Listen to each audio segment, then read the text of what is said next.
Dame Vera Lynn, one of the most popular British entertainers of the past century, the singer known as the Force's sweetheart throughout the Second World War, has died at the age of 103. Dame Vera's songs, including We'll Meet Again and The White Cliffs of Dover, became enormously popular not only among the armed forces but also in homes across the United Kingdom as she lifted spirits and gave hope to so many people.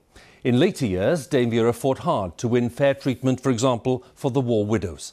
The Prime Minister said her voice would live on for generations to come.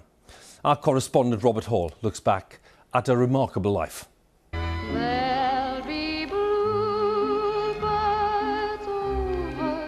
It is a voice that has spanned the decades. The voice of an ordinary London girl born at the end of the First World War who became an iconic symbol of the Second. Vera Welch, daughter of a plumber and a dressmaker, began singing as a child. She took her grandmother's surname Lynn as a stage name, made her first record aged 19 and sold 1 million records in the next 3 years. This little girl from East Town would never have had the opportunity if she hadn't have been singing, if my mother hadn't put me on the stage. This letter of mine is getting to be a sort of rendezvous where husbands and wives, torn apart by war, can be brought together by music.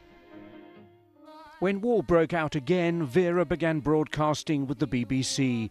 Through a Forces Request programme, Sincerely Yours, she became the girl that thousands of fighting men hoped they'd meet when they returned home, although some accused the programme of damaging the war effort. Too sentimental, making the boys homesick, and I said, that's rubbish, a lot of rubbish, I said, because the letters are so thankful for the programmes. Vera was a star, but her desire to do more took her to meet fans halfway around the world. So they said, well, where do you want to go? I said, well, if I'm going in, I know Europe are getting well supplied. I want to go somewhere where there isn't any entertainment. So they said, well, Burma's the only place, you know. She kept a record of her jungle adventures in a secret diary. I took my little diary, my little pencil, and just about see it, tiny little writing.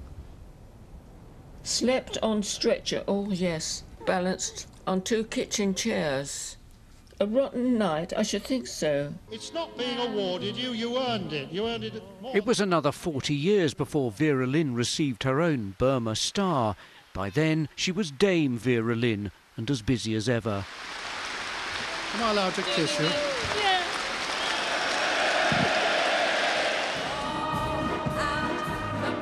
In 1995, Dame Vera led the singing outside Buckingham Palace to mark the 50th anniversary of VE Day.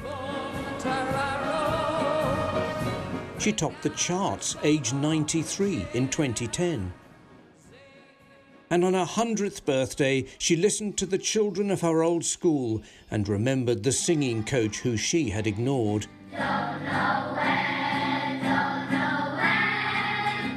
When she heard me sing, she says, no, I can't train that voice.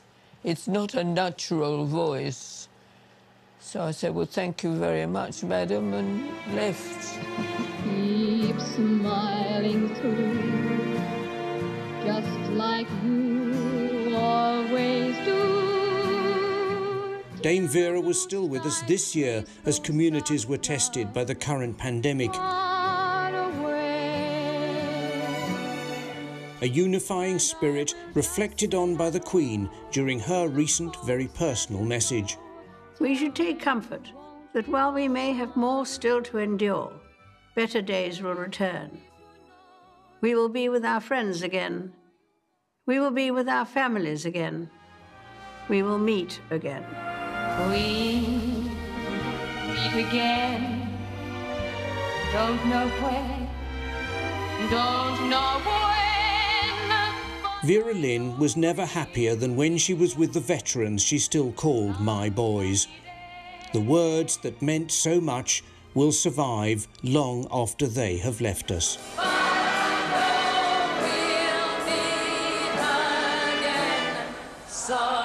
Sunny day.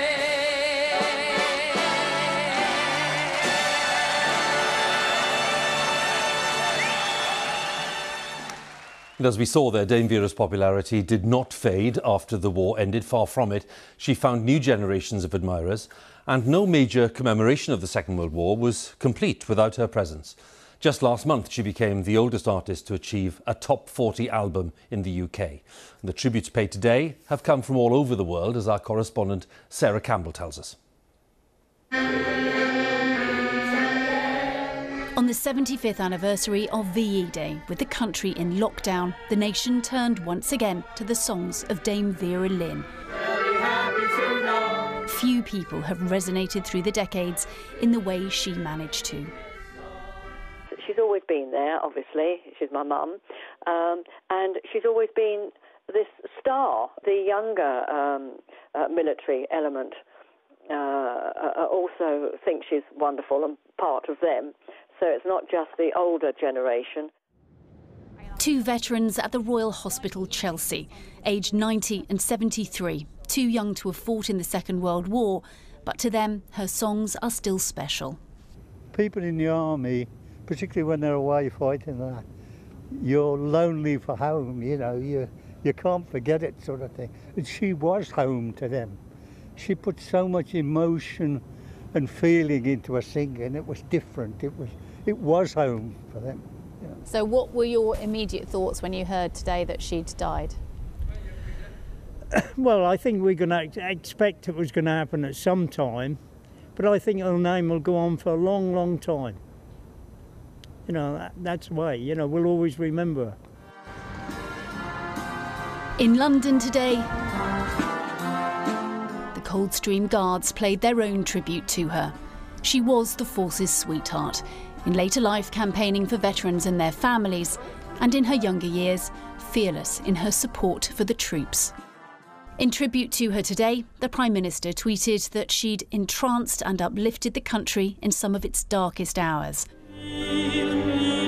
The singer, Catherine Jenkins, who recently recorded a duet with Dame Vera, described her as a legend, an inspiration, my mentor and my friend.